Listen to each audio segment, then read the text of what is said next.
We begin today in Brussels, scene of a crucial meeting between NATO and Russia, the NATO-Russia Council, and in Brussels right now, NATO Secretary-General Jens Stoltenberg is speaking. Let's listen to his remarks. Space and cyber threats.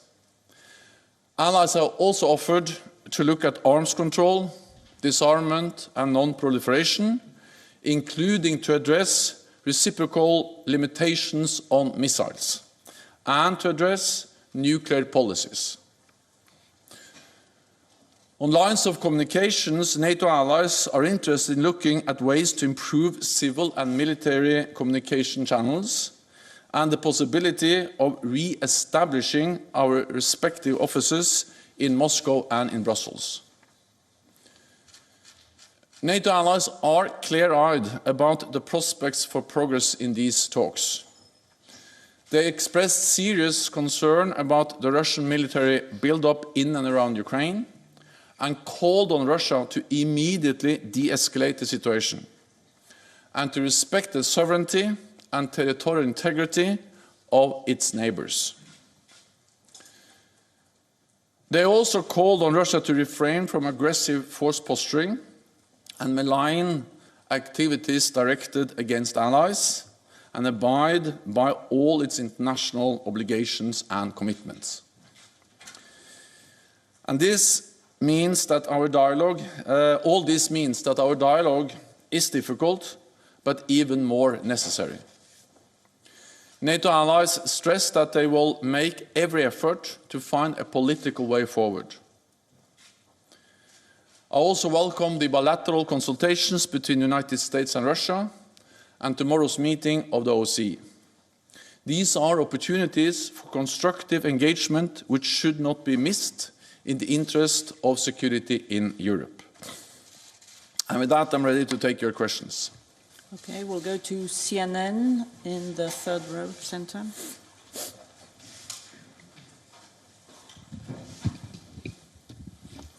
Thank you, Mr. Secretary General. I'm Alex Marquardt from CNN. These talks did go a little bit longer today. Could you tell us what specific issues prolonged these talks? And NATO allies have repeatedly rejected Russia's demand that Ukraine never join NATO, but do you acknowledge that there are divisions among the allies over Ukraine's accession to NATO, and that Ukraine likely will not join NATO anytime soon? Thank you. We had a frank and open discussion on a wide range of issues, of course focusing on the tensions, the difficulties in and around Ukraine, and allies also, of course, again expressed their deep concern about the continued Russian military build-up along the borders of Ukraine. And combined with threatening rhetoric from the Russian side, and a Russian track record of willingness to use force against neighbors, of course, allies are concerned. And we are clear-eyed about the challenges we face when we now sit down in Russia and try to find a political way forward. But the meeting was useful, and I think that especially when tensions are high, it is even more important that we meet and that all allies and Russia meet and sit around the same table and address the issues that are of concern. On membership and on NATO's open door, all allies are united on the core principle that each and every nation has the right to choose its own path. This is enshrined in a lot of fundamental documents, many different documents, which are the foundation for European security.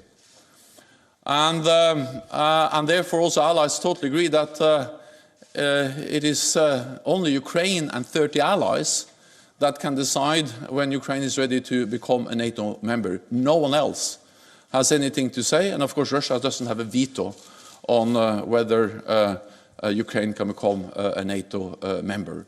Allies are ready to support Ukraine on its path towards membership, helping to implement reforms, modernize their armed forces to meet NATO standards, and then at the end of the day it has to be NATO allies and Ukraine that decides on membership.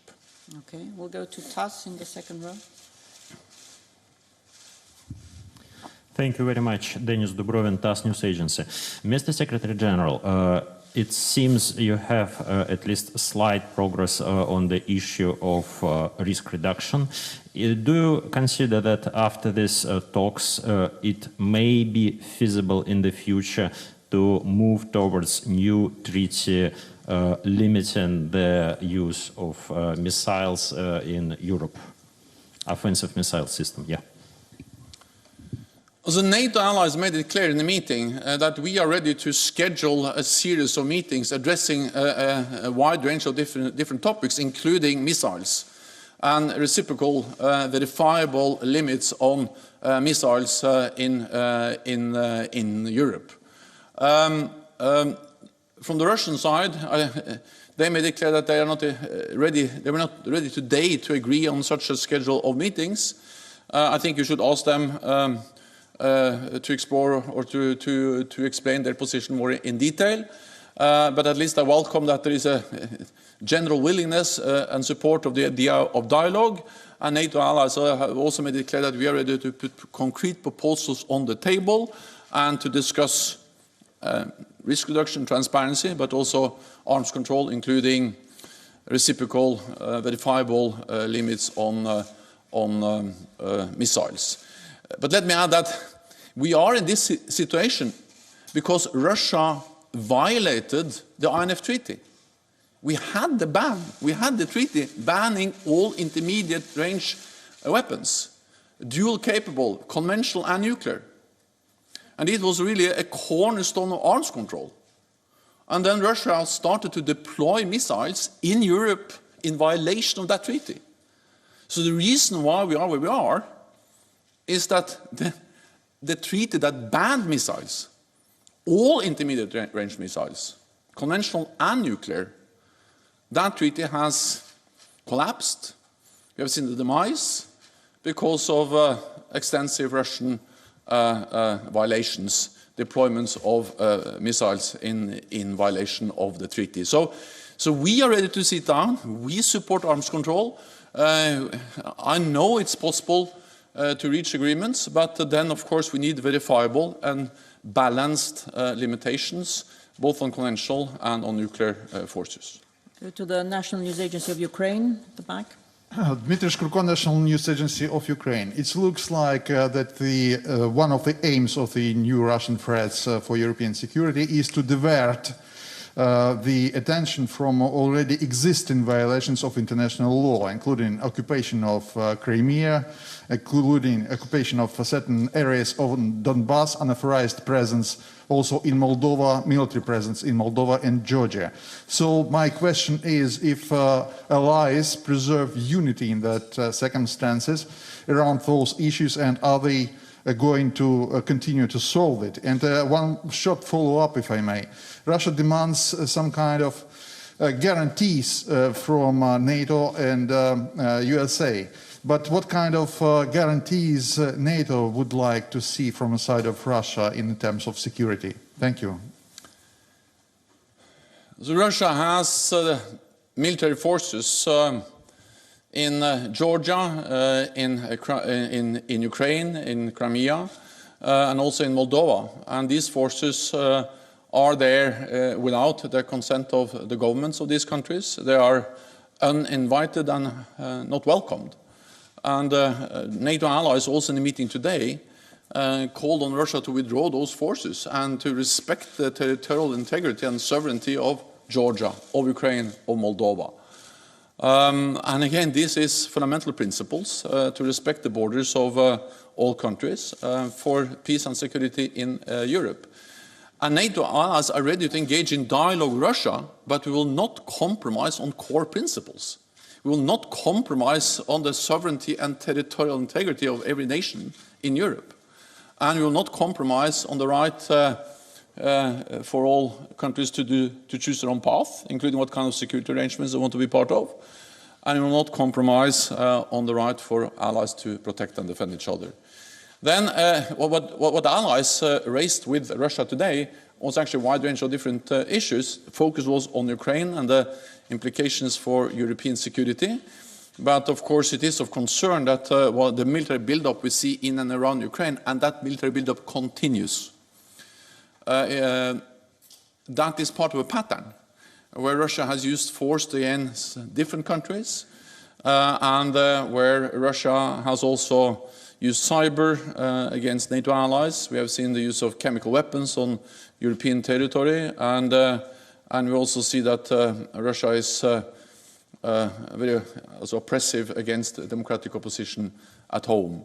So NATO engages in these talks, the dialogue in good faith. We are ready to sit down and discuss substance. We are ready to put proposals on the table, concrete proposals, and then at the same time we have to be prepared for that this does not that Russia once again chooses confrontation, and therefore we also made it very clear that any use of force against Ukraine will be a severe and serious strategic mistake by Russia, and it will have severe consequences, and Russia will have to pay a high price.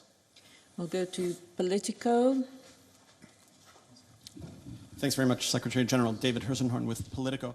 I wonder if you Okay, so that is Jens Stoltenberg, the Secretary General of NATO. He's speaking there live in Brussels after a 4-hour meeting of the NATO-Russia Council wrapped up. It went an hour longer than had been anticipated. And earlier in that press conference, Jens Stoltenberg described those conversations with the Russians as frank and constructive. He said the talks were useful. He says NATO allies are clear-eyed about the way forward. However, he reiterated NATO's opposition to the Russian demands that the US and NATO sign a treaty agreeing permanently to bar Ukraine and other formerly Soviet republics from joining NATO as independent sovereign states. He said Russia does not have a veto on whether Ukraine can join NATO. And he went on to say it is only Ukraine and 30 allies that can decide when Ukraine becomes a NATO member.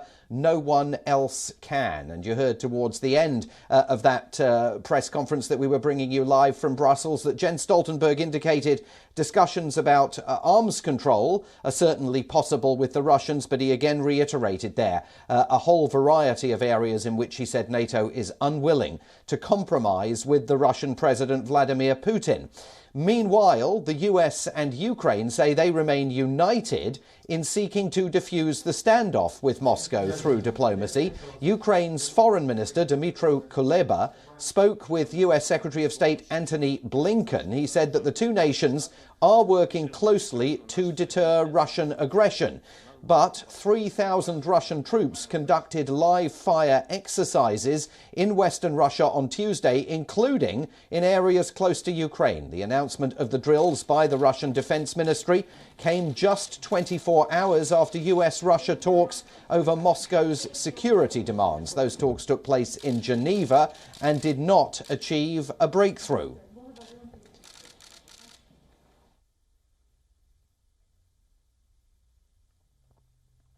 The Russian news agency Interfax reports the exercises are taking place in the Smolensk region near the Belarusian border, and also in the Voronezh, Belgorod and Bryansk regions that are closer to Ukraine. The Russian Defense Ministry says the exercises involve 3,000 troops and 300 units of military hardware. The live-fire exercises include practice firing from armoured vehicles as well as reconnaissance activity.